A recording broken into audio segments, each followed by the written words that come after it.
Jeremiah chapter 14, and we're going to read verses 1 through 11. Jeremiah chapter 14, verse 1 through 11.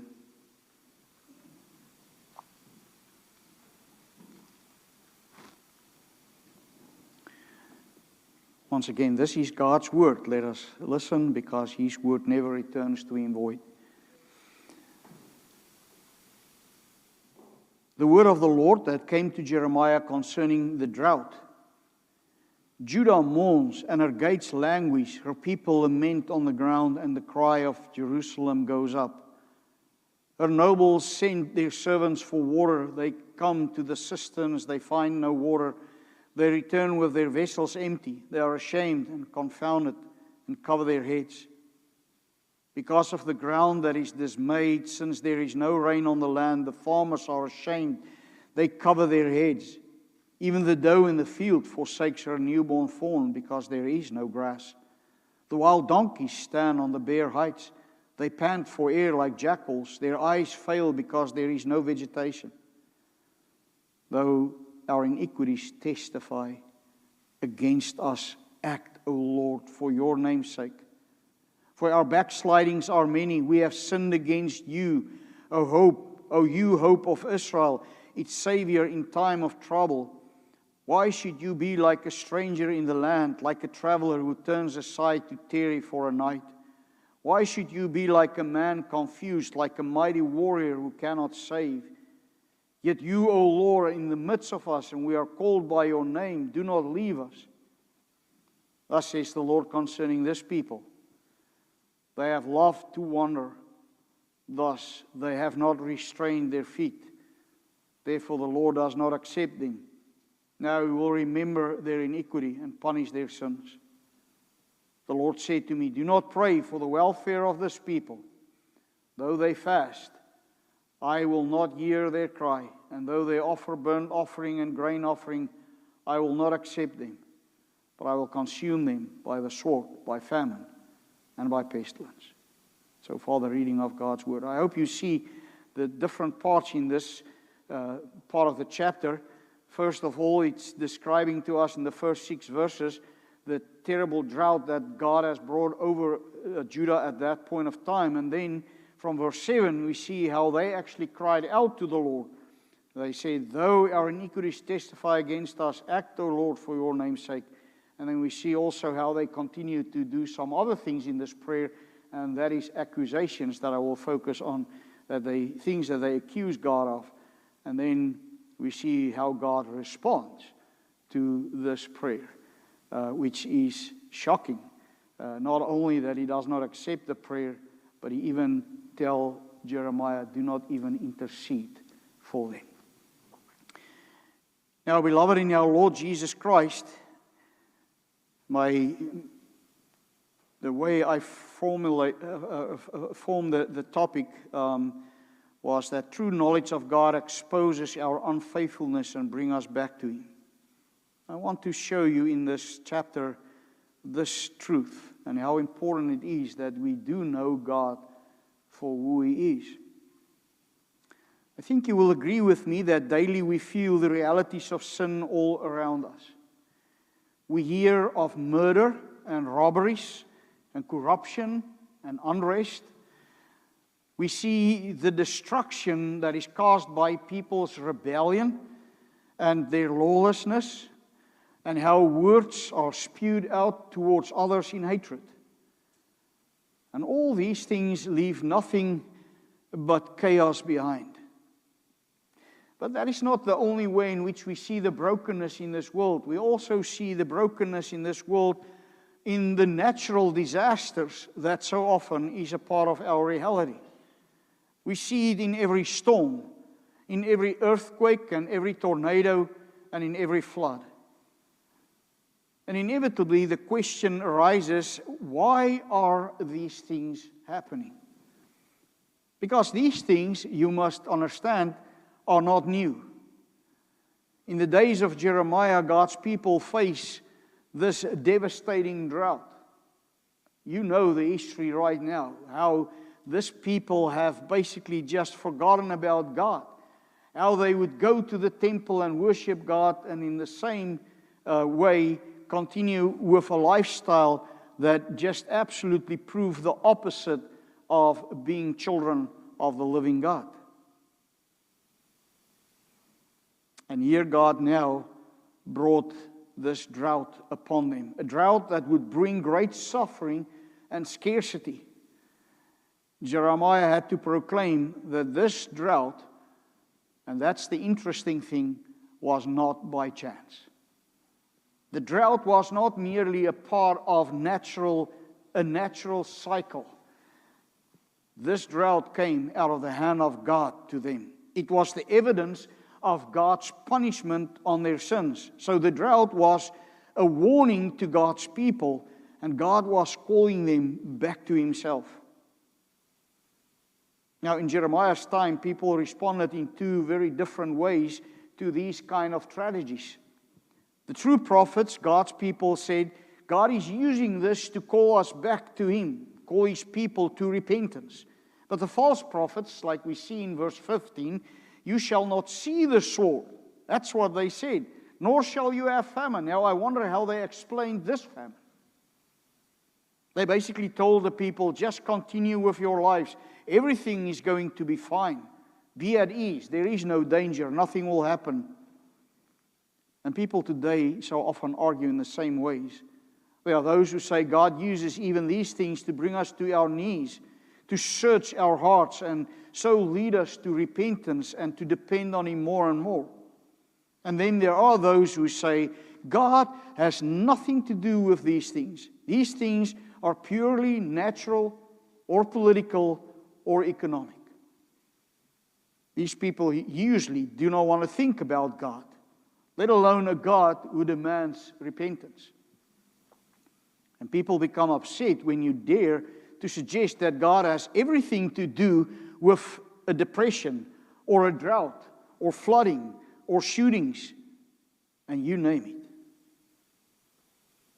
But with that, we are also not saying that natural disasters always happen because God is punishing someone.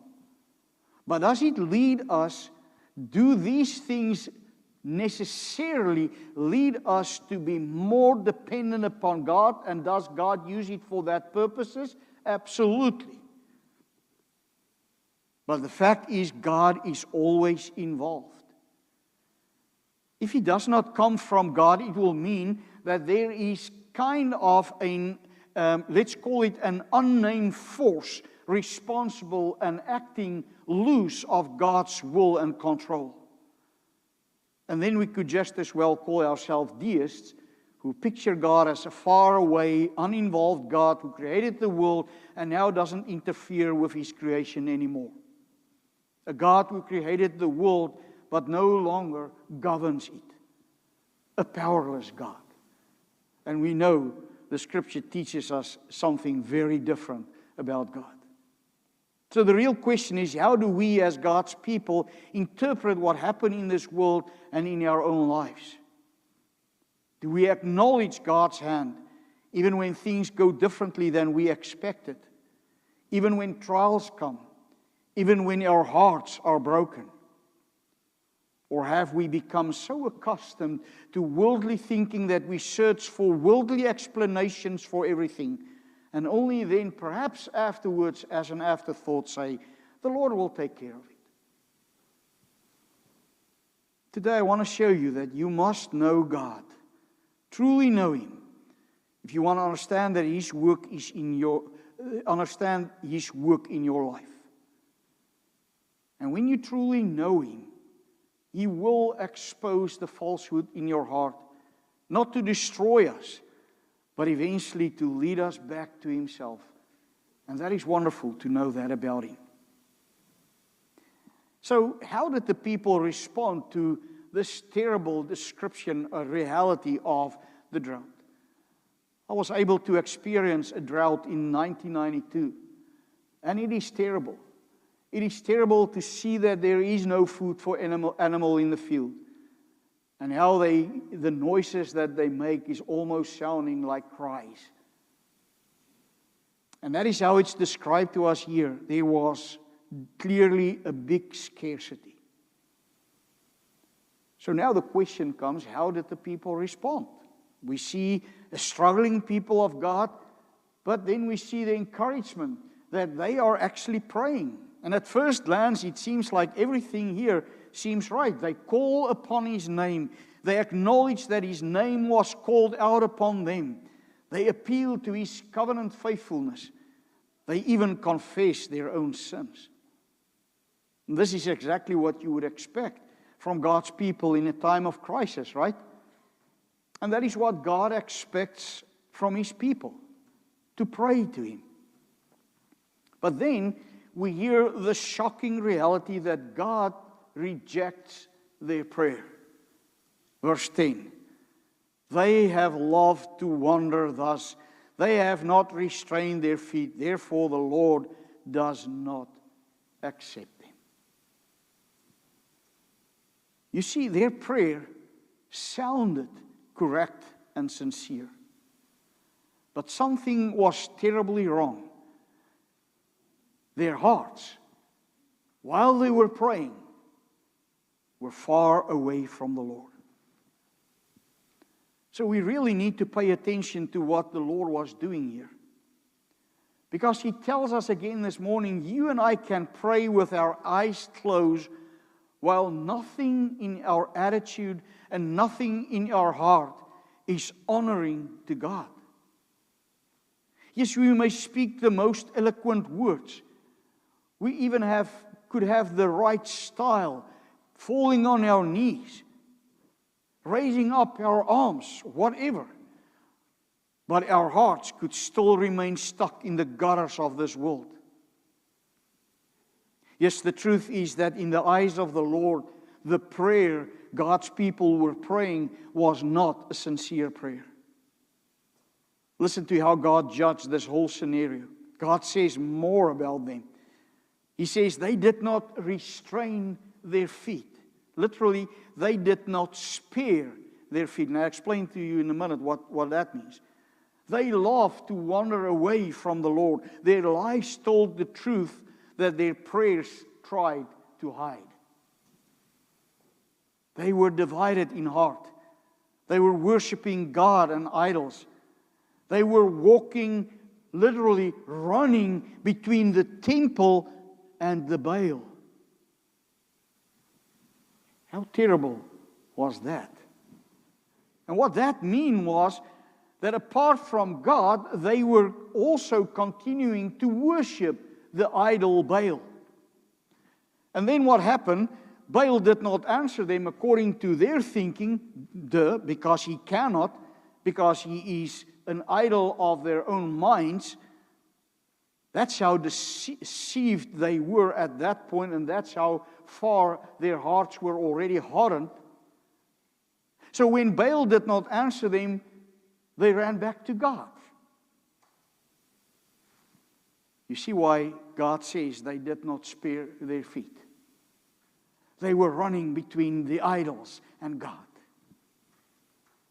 Baal did not answer, then they ran back to God. Then they run back to Baal. Then they run back to God. And now as trouble is coming, they see it fit to try God out again. But God knows their hearts. He actually already exposed their sins earlier. Remember Jeremiah 2, verse 27. There we read, they have turned their back to me and not their face. But in the time of their trouble, they say, arise and save us. Brothers and sisters, I think this reminds us so often of ourselves. How we put our trust in other things, but then when true need comes, then we run to God. And here we clearly see from Judah's perspective, or Judah's life, that God was not their daily delight. He was not a God in need. He was just an emergency God. And that is what made their prayer completely false, because their hearts were far away from God. So the greatest danger is not that you stop praying, but that you continue praying while your heart is far away from God. But that was not the end of Judah's deceptive and hardened hearts. Listen carefully to what they say in verse 8. I'm going to read it again.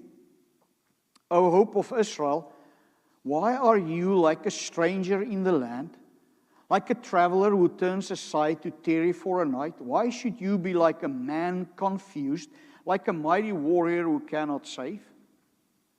I hope you realize what they are doing here. They are talking to no one else but to God. In that same prayer, they are actually accusing God 3 times. First, they say he's like a traveler who is like a stranger to them. Then he's like a man confused. And then he's like a mighty warrior who cannot save. I'm quickly going to look at the meaning of each and every one of that. Remember, a traveler was a common sight in Israel. Many were nomads. Many were merchants who traveled through the land or just the region. So it was common for a traveler to only stay for a short time in one place. So usually a traveler did not have lasting concerns about the area or the people in the area that he was doing business in. He sold or used what he needed and then he moved on. And thus he passed through without deep involvement in the people or the community. Mostly completely detached from the people, the traveler never formed lasting relationships. So Judah was actually accusing God that he was not really committed to them. That he did not really take care of their situation. That he was completely detached from him. Because he is truly uninvolved. Even though they call him, O hope of Israel. How does that make any sense? Clearly, these words of accusation tells us that Judah did not have a true knowledge of who God was. If they truly knew him, they would not have accused him of such terrible things. And then they said, God was like a confused man. What they meant was that God was like a man standing helpless and bewildered and did not know what to do under these circumstances. And finally, they even said, God is like a warrior who cannot save. So you see how the accusations are actually intensifying. Now they were saying, where it was expected of a mighty warrior to defend and conquer and rescue, God was not able to defend his people. They accuse God that his strength has failed. His arm is too short to help. Can you imagine that God's people could say that about God? Lord, why do you appear so powerless? Why are you not rescuing us? Why are you not acting like the mighty covenant God you claim to be? That's what they were saying here.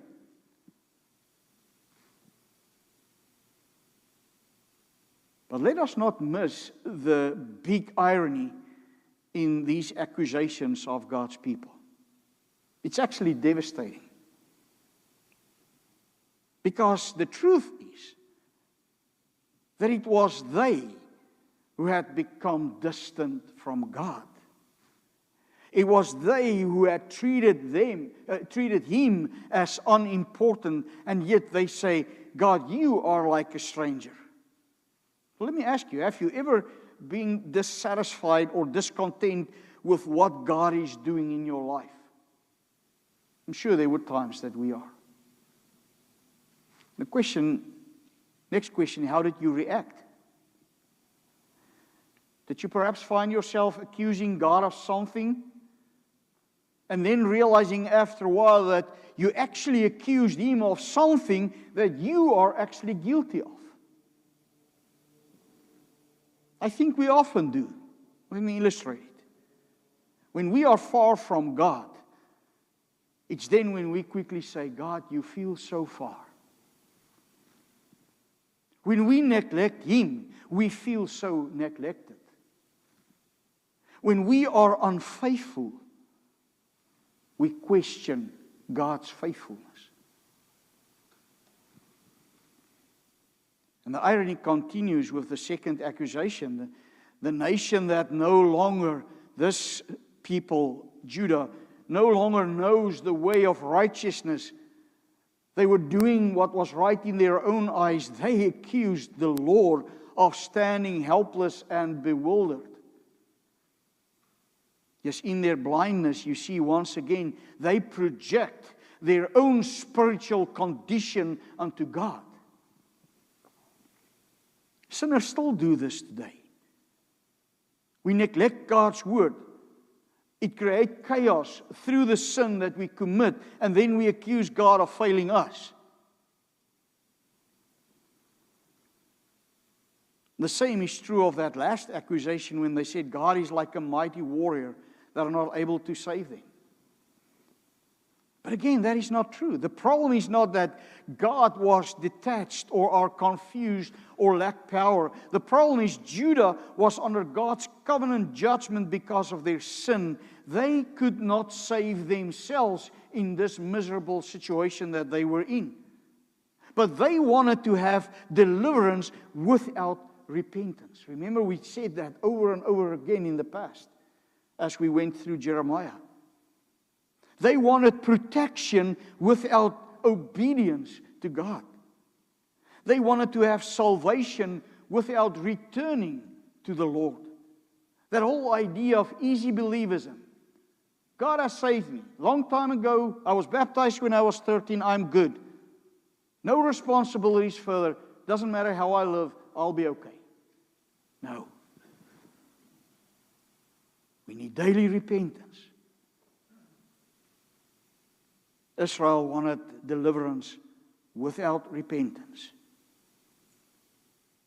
They were accusing God of exactly what they themselves were doing. They had left God, not the other way around. Just think how often we accuse God of the very sins we commit against Him. I say that again. But let us remember again this morning that God never changes. Our God is immutable.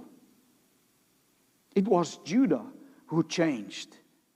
God is still the same God who saves as a mighty warrior. But salvation comes through repentance and covenant mercy.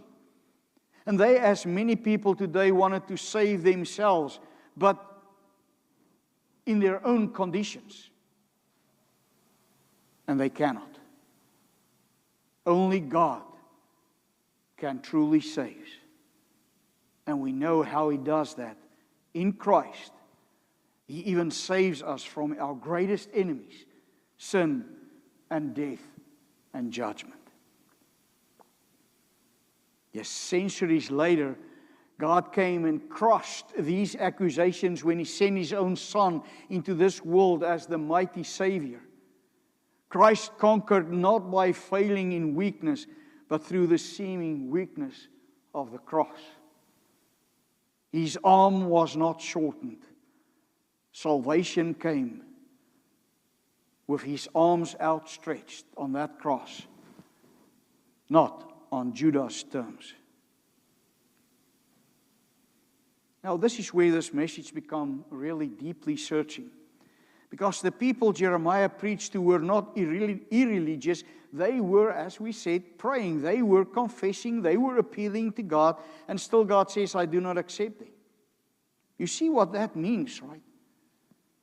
Even our prayers, even our confessions, even our religious activities cannot make us right with God. Because God does not only hear words, we cannot deceive Him with our words. In other words, He sees the heart. And that leaves us with a pressing question: who then can stand before God? Luther asked that question. Who then can stand before God? If even our best efforts are tainted, if even our prayers can be rejected, then what hope is there?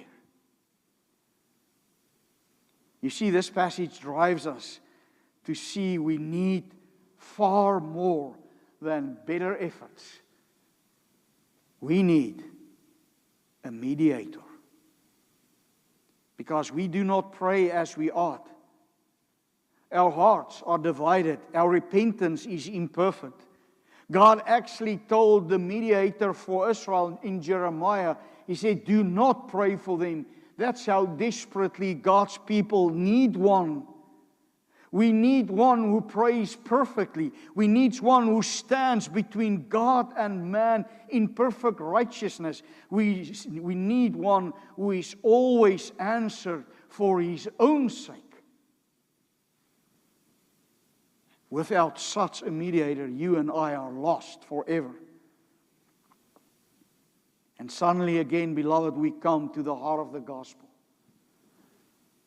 The people cry, why are you like a stranger?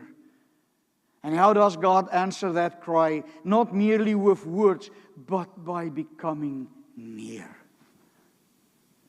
In Jesus Christ, God filled the gap. The distance between sinner and God. A distance not created by God, but by man's own sinfulness and unfaithfulness. God sent His own Son to be Emmanuel, God with us. Yes, where Israel failed, our Savior never failed. They prayed falsely. Christ intercedes perfectly. They were rejected. Christ is always heard. They deserve judgment. Christ bore that judgment in our place. Yes, on that cross, something remarkable happened. Christ, who had perfect fellowship with the Father, was treated as the outsider, the traveler. He was forsaken. He experienced the distance that sinners deserve, so that we who were truly strangers to God might be brought near to Him. You see, He was cast out so that we might be brought into the perfect and permanent fellowship with the living God. He shed His blood to reconcile us to God. He died and was buried. Yes, He was truly dead, but death could not hold Him. And on that third day He rose again, declaring Himself to be the Son of God with power, victorious over sin and death. And now He lives. He intercedes. He brings His people into the household of God. Like a victorious king, He leads His people in triumph and gives gifts to them.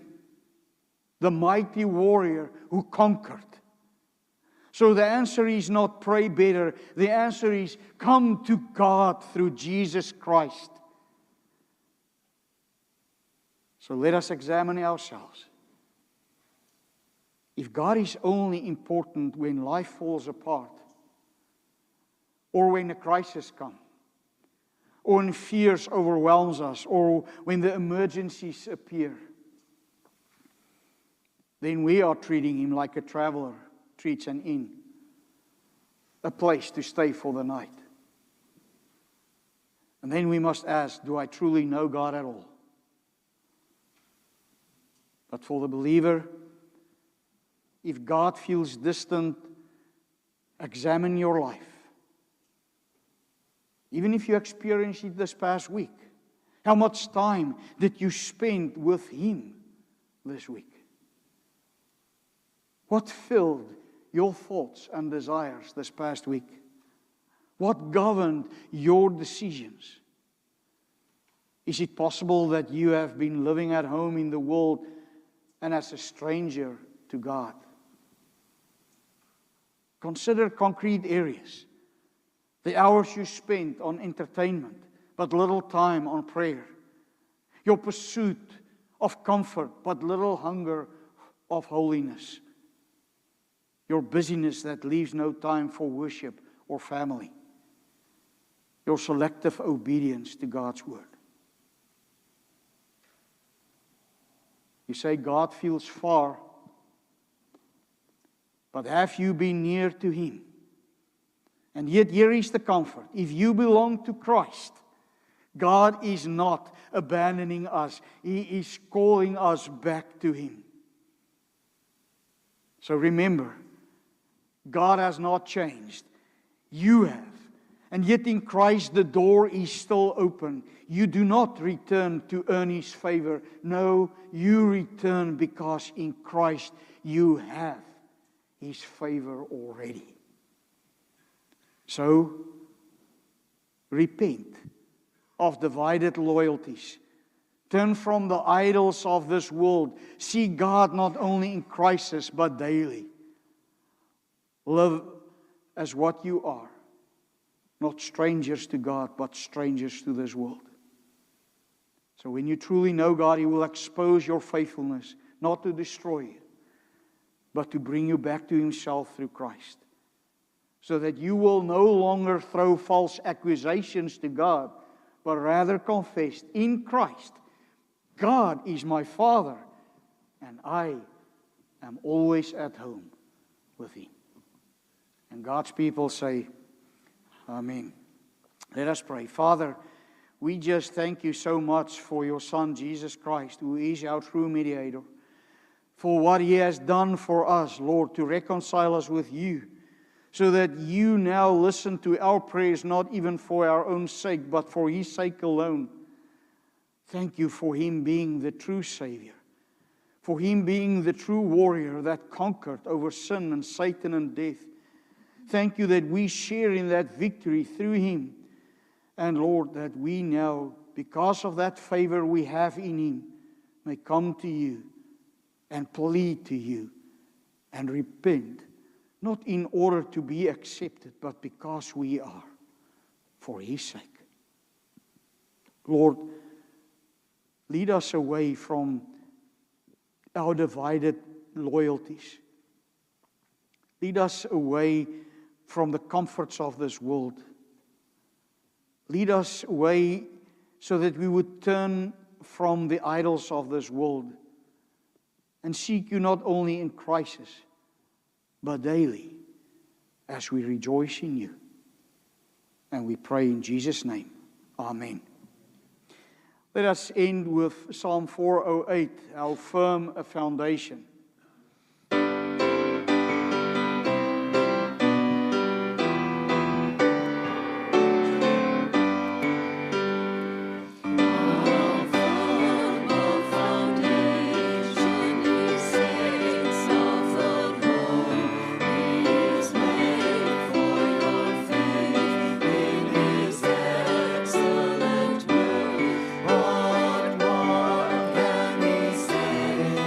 To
Receive God's blessing and go from here in peace.